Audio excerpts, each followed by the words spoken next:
Welcome to Putting It Together, the podcast that goes through the entire body of work of Stephen Sondheim, show by show and song by song. My name is Kyle Marshall, your self-described Sondheim expert. Well, it's taken some time to get here, but we have come to the final song of Act 1 of Into the Woods. And it's only going to be another 4 more months of talking about this show before we wrap it all up. I'm excited to jump into this week's episode. It's a bit of a longer one. There's some twists and turns. There's some great conversations about different topics. So let's just jump in to talking about Ever After. And it came to pass, all that seemed wrong was now right, and those who deserved to were certain to live a long and happy life. Ever after. Ever after. Journey over. Durra Leung, thank you so much for coming back. Thank you so much for having me back. It's been fun. I know. Your last visit here to the show was such a good chat. I thought you might as well come back to actually talk about an actual song here this time, something that actually appears in the show. First and foremost, I want to jump into asking you about Into the Woods in general. What is your history with Into the Woods? Oh my God. Unlike most people, I did not like Into the Woods in the beginning. How dare you? I know, but I think that it's because by the time I'm a late boomer. By the time that I got exposed to musical theater and got exposed to Sondheim, that my entryway was more musical just that talk about more adult subject matters. So Folly was very on top of my list. Me being a young lad, but also wow, I love Follies. I can't wait to be an older and mature and smoking cigarettes, that kind of thing. So Into the Woods to me was more like I quickly wrote it off as just a musical for the kids. I don't care about it. I did watch. I think my first exposure to Into the Woods as a whole was just like everyone else, the 1991 PBS recording of it. I wasn't really into it, not until... What age would you say you would have been around? Oh my God. I think that was already definitely already mid-20s. Okay, yeah. So I think also I was not very used to this kind of more presentational, that kind of theater, that kind of styles of when the character address the audience directly, and also there's a very clear moral lesson there. I think but at that point of my life, but also right now too, but I try not to have very clear moral lessons in the writing. I think that characters should be more complex than that. So but of course later on I learned that the characters in Into the Woods, they are complex. And the more I learn, now that more I learn about it, and then the more I appreciate it, not only the story, not only characters, but also the score. So I watched the 1991 PBS recording and did not care about it. And then that stayed like that for a very long time until yes. What changed? What changed? Oh, what changed? I changed. No, I went to see the New York City Center encores of the most recent revival, but it was at City Center. So I saw it and got a really nice seat, and it was really nice experience. And also from a certain distance, some certain distance from my first exposure to the show, now I had more. I could appreciate more. And also Into the Woods has so much going on. Yes, it does. So much going on that just by listening to cast album, that you cannot fully appreciate, fully understand what's going on there. Visually what's going on. I also do think something that I have been... I don't know what the right word is. Something that I have missed, I think, a little bit in the conversations I've had already this season is that there is a lot of plot points that they kind of expect you just to know.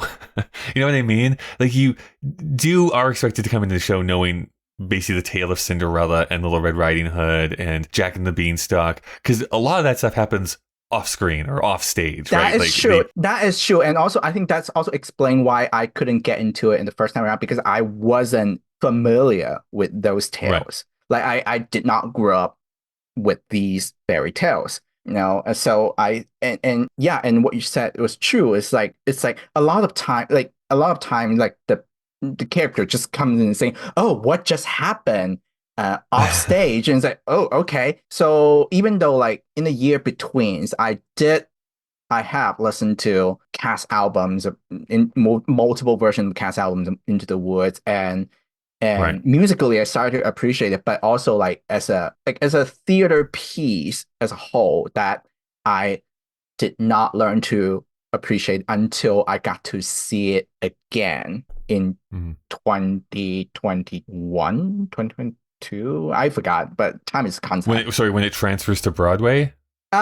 Before it transferred to Broadway. Oh, got you. Yeah. So you're in So in the 2022. City Center first. Yeah. I think you're right. I think it was 2021 and then it transfers to Broadway in 2022. I think. I don't remember. I just know that the cast album says it's from 2022. Yeah. Well, we have to fact check that, but Yeah, sure. it's pretty recently. So I did get to see that production and ended up really liking it. And that's with Sarah Bareilles and Brian Darcy James. You saw it with like the original cast members? No, I got to see Neil Patrick Harris. Oh, interesting. Okay. Yeah, Neil Patrick Harris was the Baker City right. Center production, and also it was Danae Benton as Cinderella instead of Philippa Sue. It was it was a very starry cast.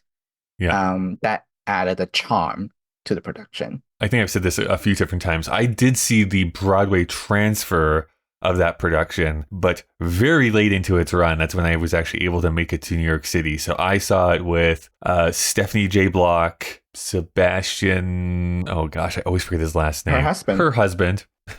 A whole bunch of other people that are in that production. Still worked for me completely, and I'll always enjoy listening to Stephanie J. Block sing in person. Not to put you on the hot seat here too much, but like starting in a place where it's like, I don't know if I really like this, to seeing a production like, okay, I understand this and I'm responding to it. Has this grown in like your estimation? Like, is this something that you actually enjoy now?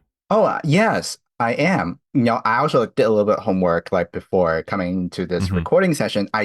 Earlier today, I did watch the 2010 version in London. Oh, from London? Yeah, in the park. That I had never seen that production before. So I was like, oh, I should watch that one and see. What do you think? Oh, I think it's very, very interesting. I think there's like some changes, it's very interesting, like, the narrative being a little kid and then some different songs. They make very good use of puppetry. And I think that's very fascinating. Really, really do love the witch in that production. I think she has a very interesting take of her being really scary instead of a little bit goofy. It's like, ooh, you're actually a very scary witch in this production. Yeah, so I did enjoy that version, and I think I should like find time to revisit the 1991 PBS recording. Yeah.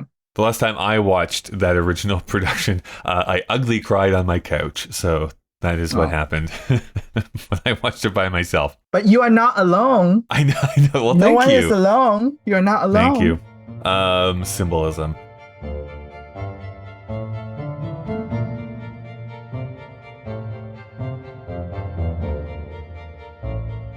Hey everyone, just breaking into the conversation to tell you about some of the people who help this show continue to go. Now, of course, if you'd like to help support the show for absolutely free, you can give a rating and review on whatever app you listen to podcasts in. That's, of course, greatly appreciated. Putting Together is an independent production, so if you'd like to help monetarily, which will only help to grow and make this show better, you can do so over at our Patreon page, patreon.com/puttingittogetherpodcast. Please do not donate if it impacts you negatively financially. I also need to give a huge thank you to the God That's a Good tier from Patreon. That's Barry, Alex, Christopher G, Jack, Luis, Mike, Robert, Stephen, Todd, and Whitty. All right, let's get back to the show.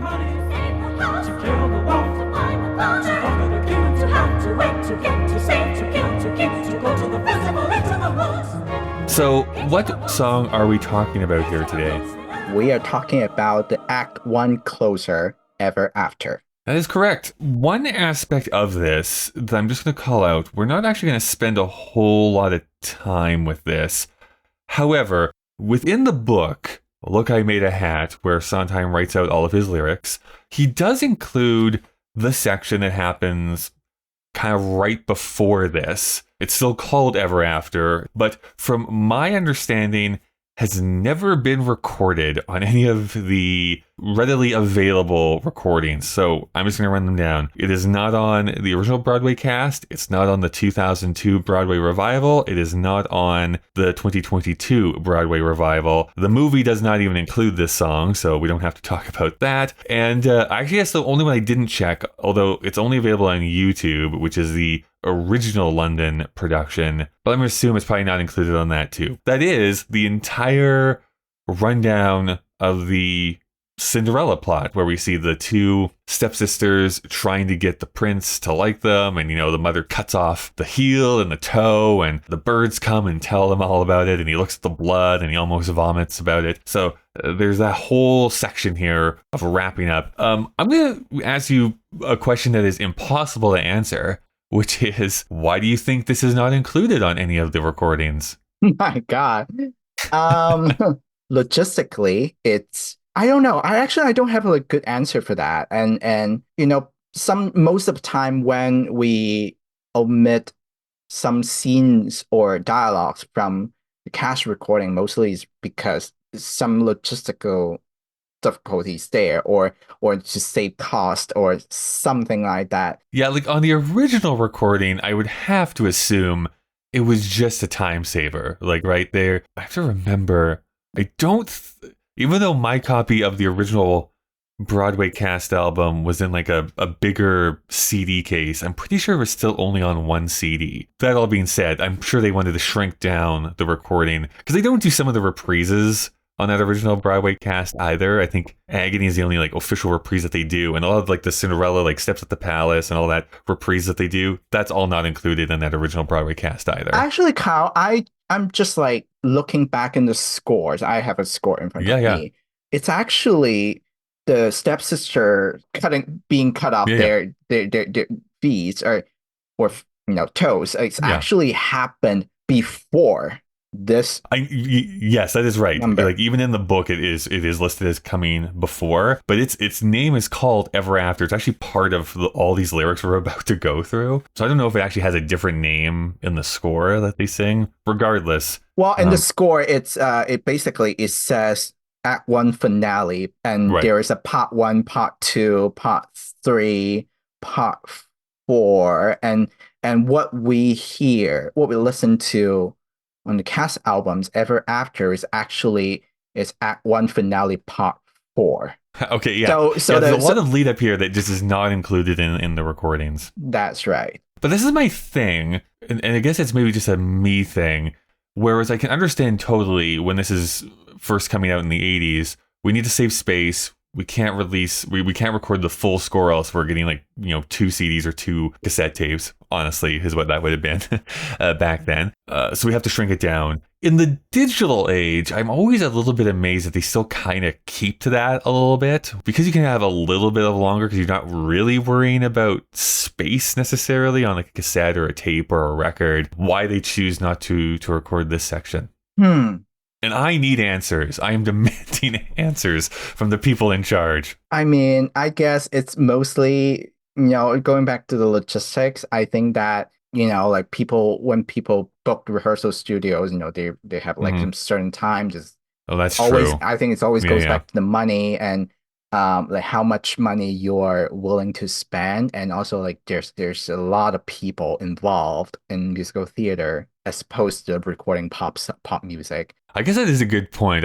That is the one aspect I wasn't thinking about, which is like, yeah, they don't have to worry about space necessarily, but they do have to worry about like, we have this recording studio for like a day, maybe 2, to get everyone through here and record their section. And just schedule, like people are they're working 6 days a week and they're using, they are now doing extra work. Well, this is how we then lead into the actual song itself. So we're coming to the end here. We've come to the conclusion of all that Cinderella plot lines, and the narrator steps out front and goes, "And it came to pass, all that seemed wrong was now right.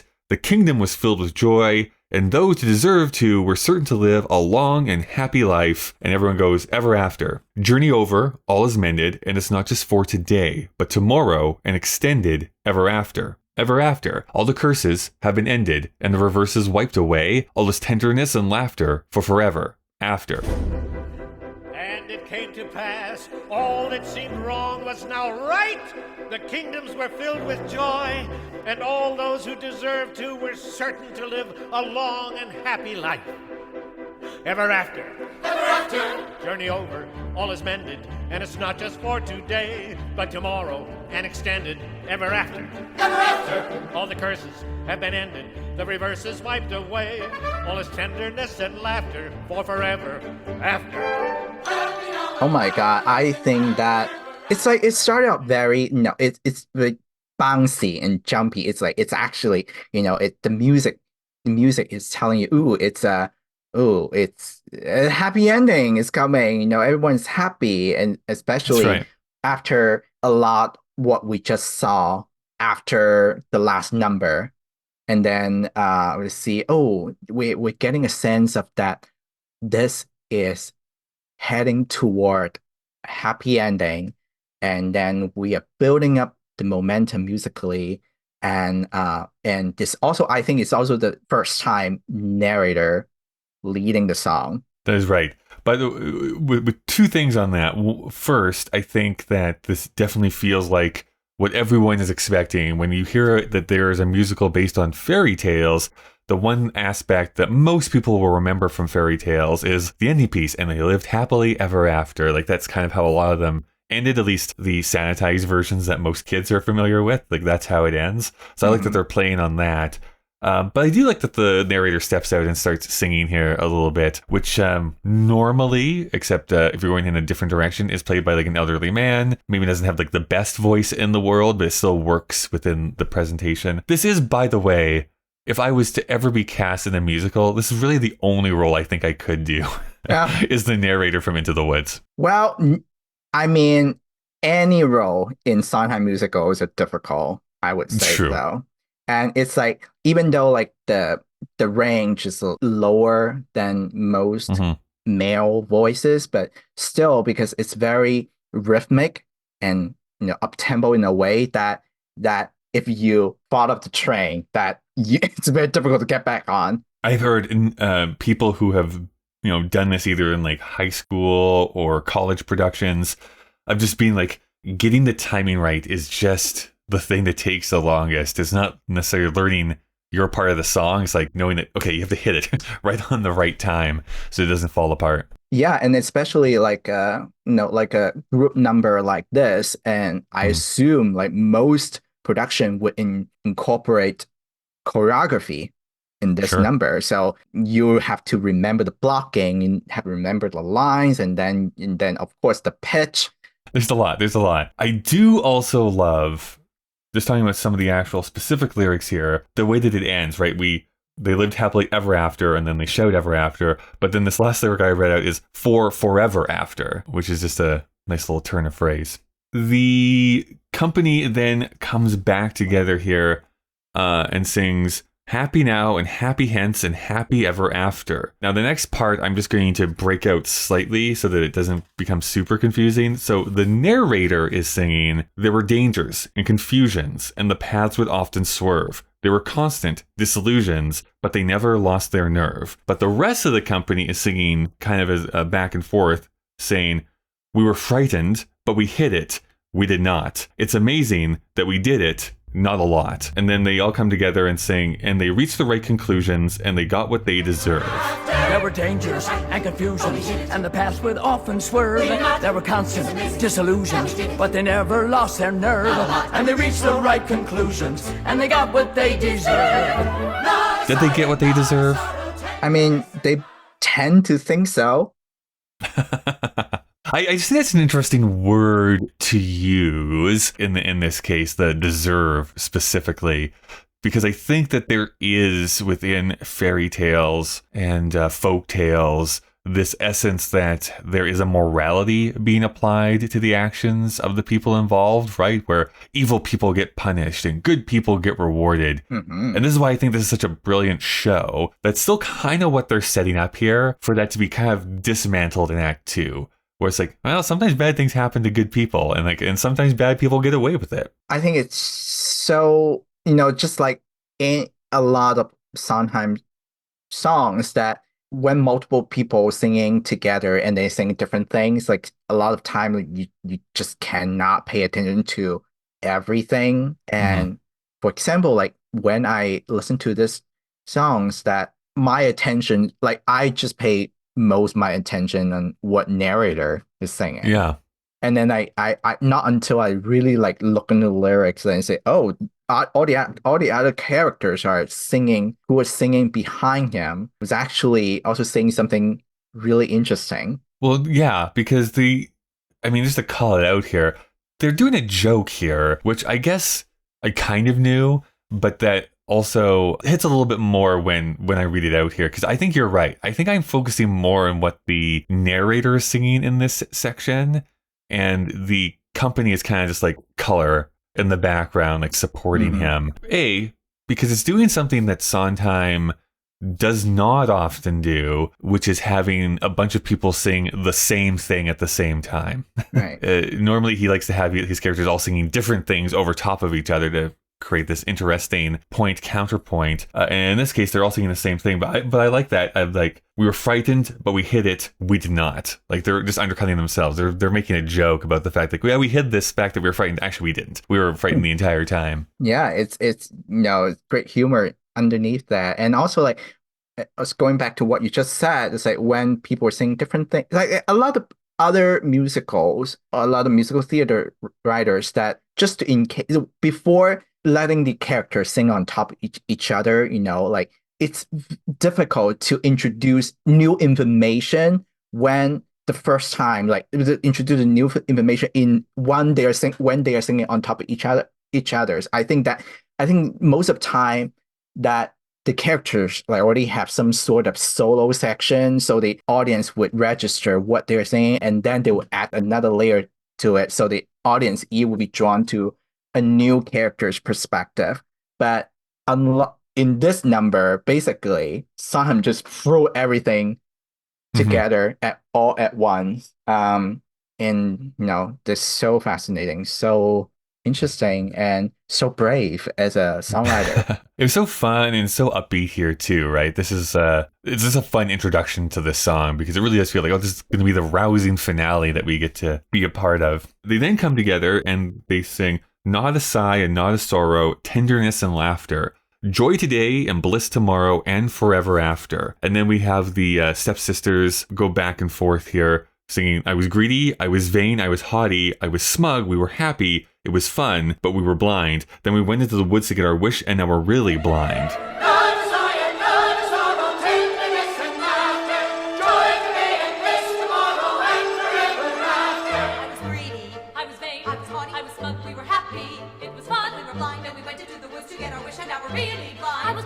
So a little bit of a joke section here, because literally they have had their eyes pecked out by birds. Like in this show, so many times that the characters are being blinded. Yes. Yeah, Rapunzel's prince gets blinded too. Yeah, and also musically, it's also doing something something interesting here. Like, so basically when the stepsister took over the singing, that the song, first of all, there's key change, and then also the song also shift to a minor key. So even right, yeah, you can definitely hear that change in the music when they take over. Yeah, but also Sondheim retain the basic melodic shape here, because narrator singing "Journey over da da da da da da da da da da," and the stepsister sings da da da da da da da da.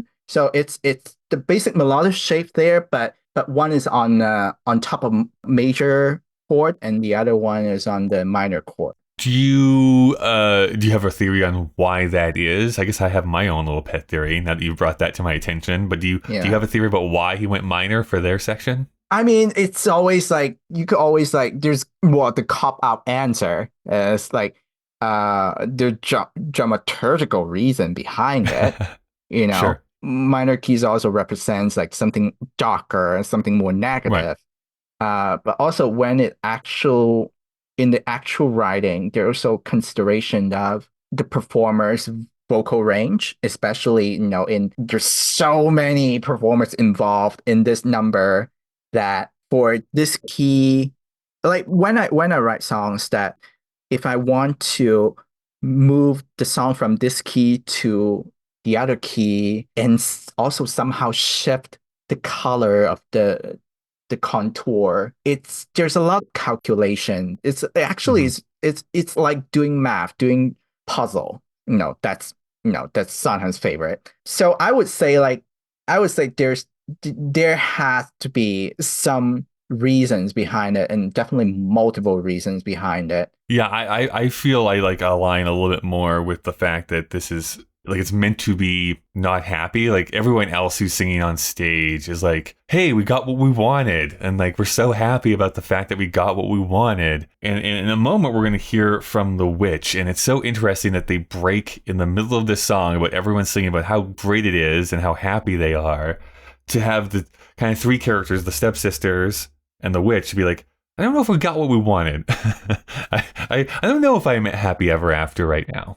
Yeah, I think that's why which solo sessions also like in this like on this minor key. This is what the witch says. I was perfect. I had everything but beauty. I had power and a daughter like a flower in a tower. Then I went into the woods to get my wish, and now I'm ordinary. Lost my power and my flower. And then the stepsisters say we're unworthy. And then both them and the witch sing, we're unhappy now, unhappy hence, as well as ever after. Had we used our common sense, been worthy of our discontents. I was perfect. I had everything but beauty. I had power and a daughter like a flower in a tower. Then I went into the woods to get my wish, and now I'm ordinary. Lost my power and my flower. Unhappy now, unhappy hence, as well as ever after.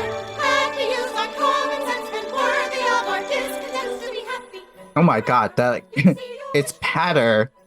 It's yes, patter. Very much so. Is Sondheim known for patter? I'm not sure. I don't know. What's patter anyway? But it's like but I think it's very it's a I don't know how to describe it, but definitely very difficult to sing. And the way that the melody, the way they Sondheim shape the patter, it's very flowy. It makes, even though it's very dense, but it makes the singing very flow in. Because the shape, the melody, it actually helps to get the words out. Mm-hmm. Instead of just rapping on the same pitch. True. Yeah. There is still like a melody that has to be hit in the delivery of this. I think what's interesting is, again, some word choices here, specifically that the witch is most concerned by the fact that she's ordinary, that's her greatest pain point right now in her life. The fact that she is ordinary, that she is not extraordinary. I don't know. There's something to that. I think that there is like this fear that some people have about only living an ordinary life rather than an extraordinary one. I guess it's more so for a fantastical magical creature to be like, yeah, I don't have my magic anymore and I'm just like a regular human. How gross. But I do feel that there is something to that some people in the audience will be like, yeah, that would suck, just to become an ordinary person. Yeah, of course. And also on that phrase, then I went into the woods to get my wish and now I'm ordinary. So ordinary, the note on or is actually the highest among the phrase. So it highlights the, pay attention to this word. So I was like, ordinary. Yeah, there is a very specific way that they're supposed to hit that word. You can hear it on pretty much every recording. That's like, you have to hit that first syllable. The other part is how they end it, which I have to be truthful and say that I don't know if I've ever really heard these words before. I think they get a little bit like swept under the melody that's like rising and then like the group that kind of rushes in right after that, which is like, we're unhappy now and in happy hands, but it's like, had we used our common sense, been worthy of our discontents. And I think you're supposed to fill in the blanks here. It's like, had we used common sense, been worthy of our discontents, we would have been happy, but we're not. I don't know what the common sense in this particular situation is like, maybe don't like hide your sister in the kitchen and force her to clean up after you, and further which maybe it wasn't a great idea to hide a person in a tower for 20 years. I don't know. Maybe some things to think about. I don't know how bad we should be feeling for them, I guess is really what I'm saying. Then the group does come together here. This is the part, I will be truthful, I don't think it's that easy to understand what they're all saying for the most part, mostly because then they start doing singing this in the round where one group kind of starts to sing part of it and then the next group starts to sing the same section over top of them. But this is what people are singing. They're saying, to be happy and forever, you must see your wish come true. Don't be careful, don't be clever. When you see your wish, pursue. It's a dangerous endeavor, but the only thing to do, though it's fearful, though it's steep, though it's dark, and though you may lose the path, though you may encounter wolves, you mustn't stop, you mustn't swerve, you mustn't ponder. You have to act. When you know your wish, if you want your wish, you can have your wish, but you can't just wish. No, to get your wish. To be happy and forever, you will see your wish come true. Don't be careful, don't be clever. When you see your wish pursue, it's a dangerous endeavor, but the only thing to do. Though it's fearful, though it's steep, though it's dark, and though you may lose the path, though you may encounter wolves. Though it's steep, you mustn't stop, you mustn't swerve, you mustn't ponder. Though it's steep, you mustn't stop, you mustn't swerve, you mustn't ponder. You can have your wish, but you can't just wish. To get your wish, you go into the woods where nothing's clear. No, it's just very complex in writing, and it just gives the audience such satisfactions listening to this group of people doing complicated things, and that's, I don't have anything else to say about it. Well, what I think is interesting, some other conversations I've been having here this season is the fact that because this is also a collaboration with James Lapine, there does seem to be some thematic similarities between Sunday in the Park with George and this show. Very different shows formally and stuff like that, but this whole idea of if there's something that you want, you kind of have to go and do it. It's not just going to come to you. You can't just sit there and wait for something to happen.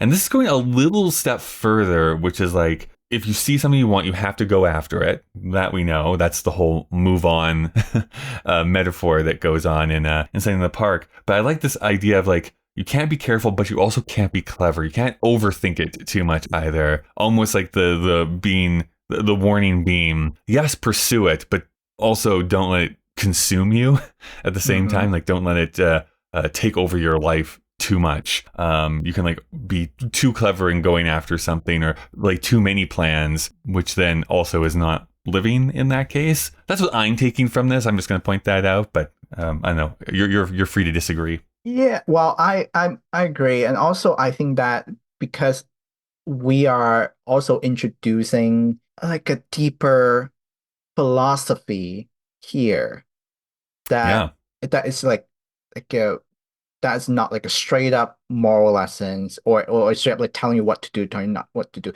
It's like actually making you start to think, like trying to like, especially compounded with this people singing around that it's actually, I would think that it's sometimes it's the writer's way to hint that, okay, the story doesn't end here. Be prepared. What's next?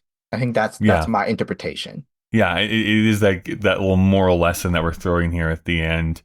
Which is something to think about. We basically go into the end, which is literally my favorite part of this song, and it's so thrilling to listen to it and to watch it. But it's like to lead back into it is like, if you want your wish, you can have your wish, but you can't just wish. No, to get your wish, then everyone comes together and says, you go into the woods where nothing's clear, where witches, ghosts, and wolves appear. Into the woods and through the fear, you have to take the journey. Into the woods and down the dell, In vain perhaps, but who can tell? Into the woods to lift the spell, into the woods to lose the longing, into the woods to have the child, to wed the prince, to get the money, to save the house, to kill the wolf, to find the father, to conquer the kingdom, to have, to wed, to get, to save, to kill, to keep, to go to the festival. Into the woods, into the woods, into the woods, then out of the woods, and the narrator gets to say, to be continued, and happy ever after.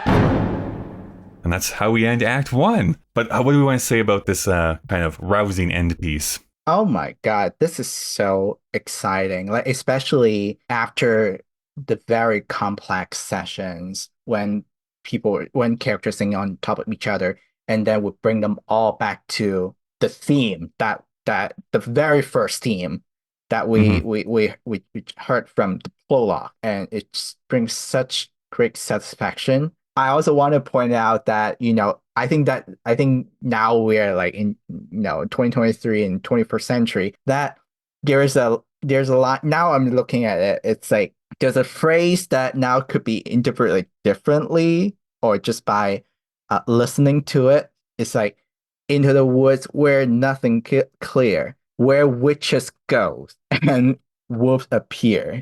So it's like, should I interpret goes as a verb? Oh, I see what you're saying. Yeah. Well, I mean, it's good because, where witches, ghosts, and wolves appear is the line. And I guess I've always, you know what, I'm backfilling this here a little bit, because the ghosts really don't appear until Act 2. Because ghosts do actually appear in this show, which is you see the baker's wife at the very end, singing to her husband. I mean, if you consider Cinderella's mother as a ghost. Oh, that is true. I guess I would. I'm also never 100% clear how we're supposed to take the mysterious man, if I'm being brutally honest, which is like, is he literally just his father running into the woods and appearing there, or is he like some specter running around the woods? Yeah. And personally, I think you can read it both ways, but yeah. And also, like, here, when everyone is singing in unison or in octaves, so it just really helped unifying everything and bring everything together. I just think it's so funny that this is essentially just a list song, and I find it so fun to listen to. Like, really, it's just listing a whole bunch of stuff, like, especially here at the end, we're just going through stuff like to have, to wed, to kiss, to kill, to blah blah blah, like they're just listing things off, and yet it's so fun for me to listen to it. Yeah, it's really, really exciting. Act 1 closer, and after this, it's short, it's 2 minutes or something. I was gonna say, I can't now remember if we talked about this while we were recording, but we definitely brought it up beforehand, which is, this is absolutely in conversation with the prologue. I mean, it's the same melody too, but also it's like, because we took that 12 or 13 minutes of the prologue to be so intricate and to introduce all our characters and understand what their motivations are, we can take this song and in less than 2 minutes be like, we're wrapping everything up, you understand what's going on, and we're back where we started at from the beginning of the show. Think about the journey we went on, and you can go now, have your smoke break, have a beer, and be ready for Act 2. Or if you don't expect to be in Act 2, you might be gone.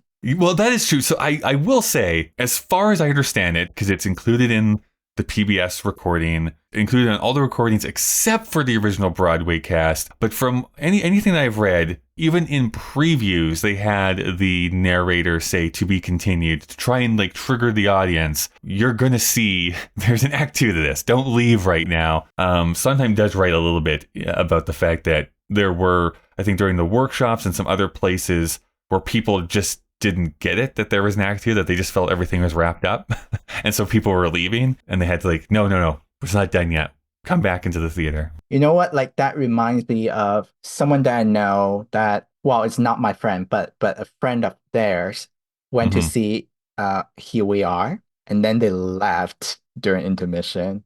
That is crazy. This just proves to me that nobody reads their programs because it's very explicit. It's like there is an act two to this. Yeah. To be fair, most of the music you've heard already at that point. So if you're not interested in just a straight play, then you could leave, I guess, at that point.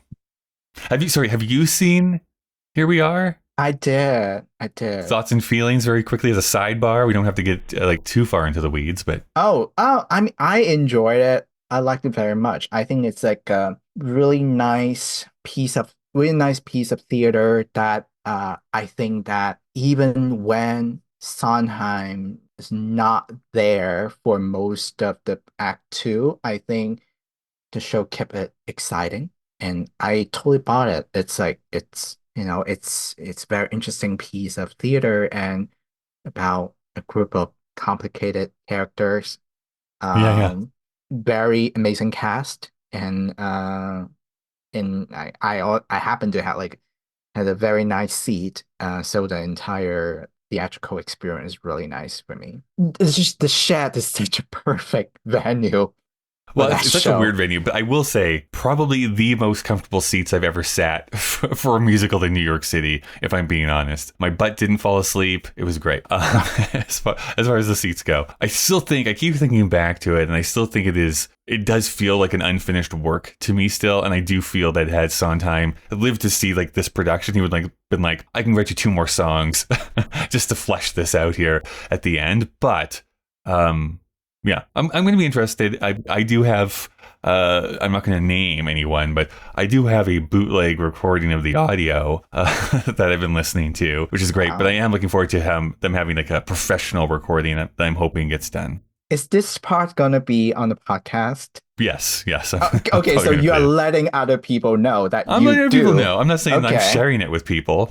And I'm not saying that their name rhymes with. To be continued. What I do want to bring up with this about people leaving at intermission at inappropriate times is that Sondheim does write this very interesting like mini essay at the end of this song in his book, Look, I Made a Hat. Basically going into like the history, well, I shouldn't say the history of, but like a little bit of like an overview of why intermissions exist in the first place and how they have been used as for writers. To condense it way down, if we're talking about plays, the tradition in the American theater was to write 3-act plays. So there was 2 intermissions inside of the play that you would go and see, and that existed essentially up until the post-war period. At the post-war period, when televisions start getting introduced, people's attention spans start to drop, and so they kind of shrunk it down to just being a 2-act structure. So there's the 1 intermission still, and you have your 2 halves that you're dealing with.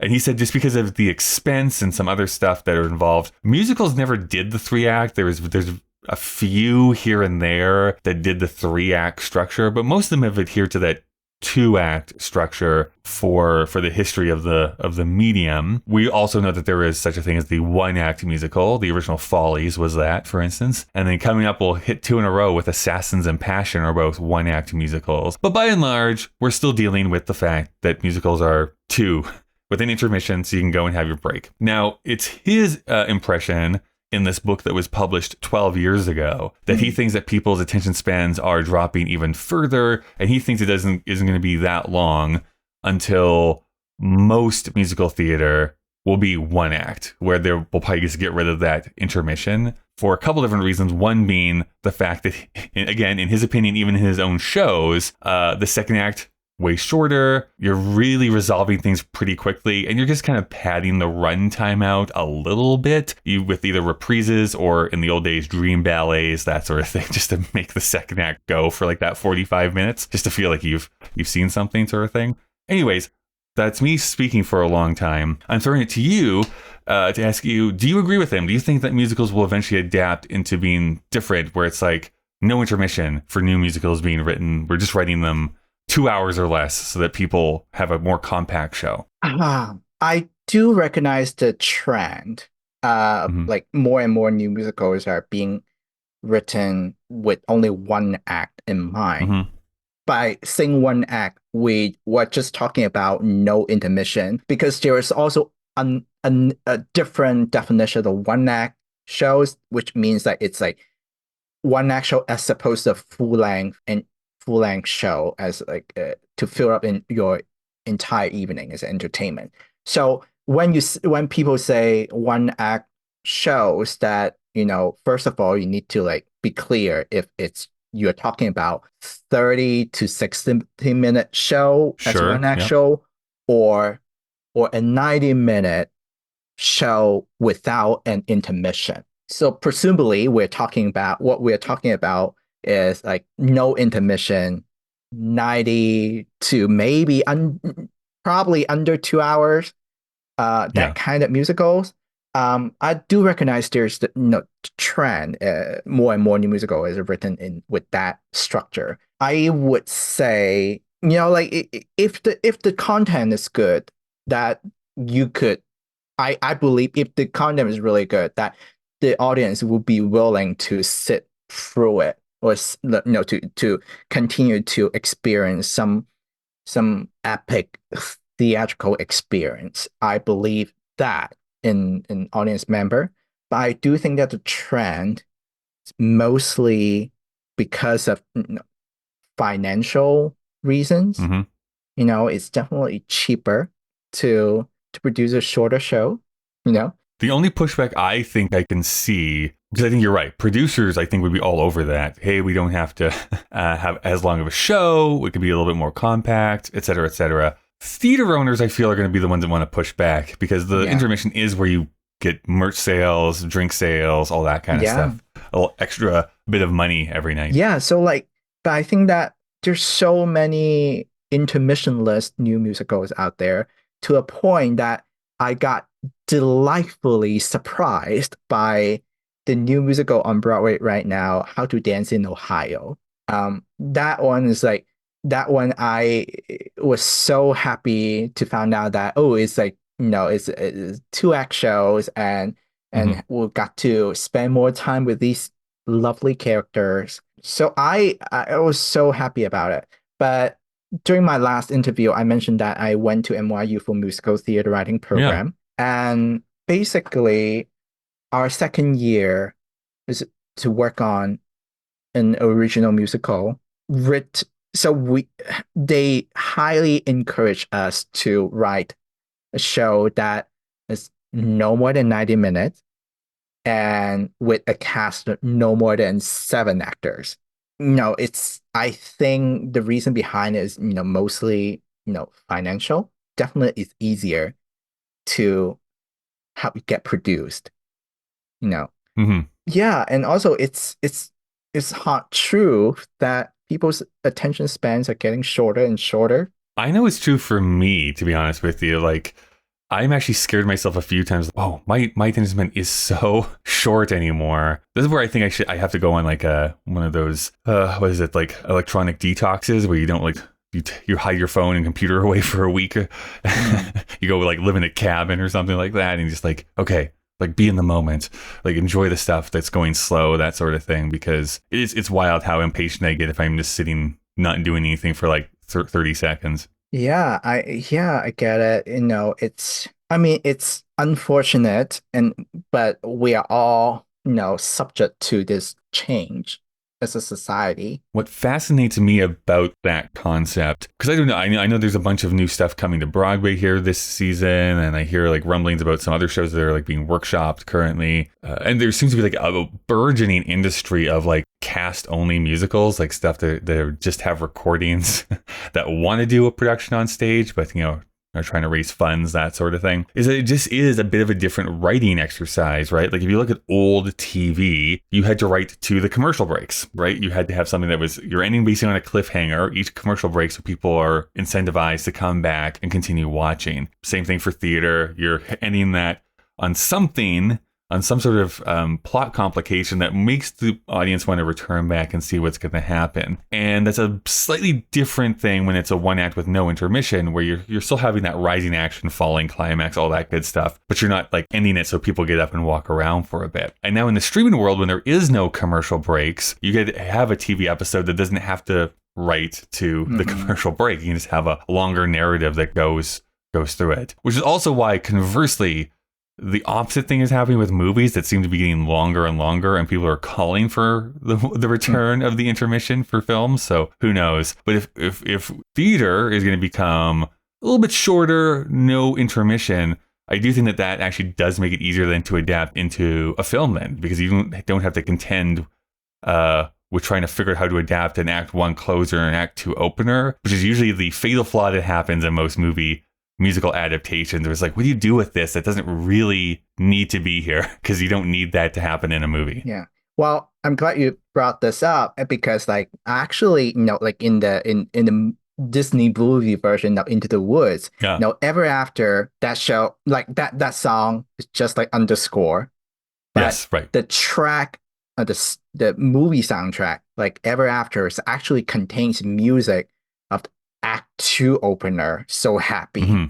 But nevertheless, it's still like a bridge version. The track is only 1 minute or something long. And so, but it had like a little bit of Ever After, but also a little bit of So Happy. I still contend that my idea is perfect. I'm going to pitch it to you, and it's the right answer, and that they should have done it this way. I'm totally actually on board with them cutting this song from the movie. I actually think that is a smart choice to make. But what I think they should have done, just to have fun with the form, and for the people who weren't familiar with Into the Woods necessarily, is to start to roll credits. They should start rolling the credits as if the movie is over, and have the very beginning of So Happy being sung as if it's being sung over the credits. They're all so happy, and then boom, giant hits, things crumble away, the credits go away, and we're now just right into the Act 2 storyline. That's how I would have adapted this section here. They probably just gonna. Well, I think that your idea is very, very fascinating and interesting. Also, like, if they ever did that, they would probably just like split it into 2 different movies, just like Wicked. Oh, do the Wicked thing. And then just like have like just put Act 1 on for 1 year, and then make the audience wait for another year to see Act 2. Yeah, I mean, this would be a hard one to split like that, because again, it does feel like it has been wrapped up. So people will be like, why am I coming back to part 2? It's already been wrapped up. The Wicked thing is so fascinating to me, because if that first part like bombs, like I don't know what happens at that point. Also, on top of that, having my last trip to New York here a couple months ago, I know the music of Wicked very well. I have never seen a production of Wicked before, though. So to see it live, my friend took me to like the 20th anniversary presentation of it. That second act is so weird. It is such a weird second act, because it is on like fast forward. It is rushing to get to the end of that plot. I'm so curious about what part 2 of Wicked is. Are they going to let things like breathe a little bit more? Are they going to make those things like just a little bit longer? You have to, because it feels like it's only 40 minutes. That second act, it gets so short. Well, you will learn about it 2 years from now. I know. So, any last thoughts you have about Ever After? No, nothing. I think what we basically covered everything, and it's just very energizing number to close out the Act 1. Yeah, a great little way to end the show, or sorry, end the act. I'm going to ask you this question: where do you think this would rank for you? Would this be like top 3, middle 3, bottom 3? Like, where would this fall in your ordering? I would say middle 3. Mm-hmm.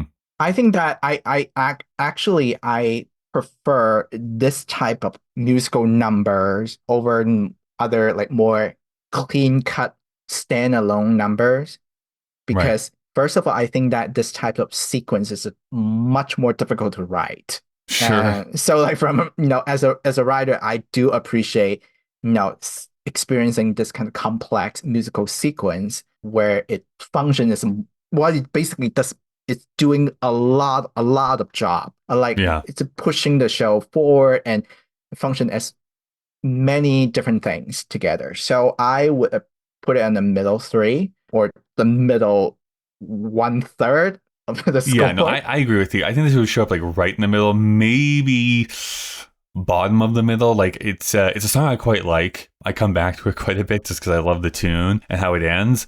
Unfortunately, I'm still in the middle of accidentally having deleted my master document. So I promise that when I come back to So Happy, I'll have actually recompiled it for people because I was ordering them as we went along this season. But I'm fairly confident this is going to be in the middle. And that's mostly too because there are so many songs that are some of the best that Sondheim ever wrote in this show. And this is not going to go over top of like Giants in the Sky or No One Is Alone, like those types of songs that we're going to be talking about. There's no brainer that this song Ever After would go to top 3. Yeah. I mean, as much as I appreciate on the craft level, that's not gonna be my top 3. Yeah, for sure. And then lastly, if what I'm asking every single person here this season is, what is your favorite fairy tale? This is a show based on fairy tales, of course. So what's the fairy tale that is your favorite? Sure. I would like to introduce you or to introduce the podcast audience is like a fairy tale that I learned growing up in China. It's called The Magical Brush. So okay. So it's a story that follows this little kid called Ma Liang. Ma Liang loves painting, but he's very poor. Like he's from a very poor family, and so he practiced painting by using like charcoal, that they found on the ground, that kind of stuff. And then a mysterious old man gives him a paintbrush that can make things come alive. So Ma Liang uses the paintbrush to help other poor people, like paint like a cow for a neighbor to milk, to do goods to the neighbors. And then the greedy governor puts Ma Liang in jail and forces him to paint fortune, to paint gold. Ma Liang and breaks the jail and leaves the paintbrush behind, but the greedy governor's painting does not come alive. So they capture Ma Liang again, but Ma Liang paints a gold mountain in the sea and then paint a boat. So the greedy governors like jump on the boat and start sailing toward the gold mountain, and then Ma Liang start painting big waves so that the greedy governor, the ship flipped, and then happy ever after. Fun. That's fun. Thank you so much for taking some time out of your day to come and talk with me. If people wanted to follow you, see what you're up to, what's the easiest way to do so online? Of course. My website is my name, durraleung.com, DURRALEUNG.com. And I'm also on Instagram at alldurra, ALLDURRA. Perfect. Great. Thank you again. Thank you.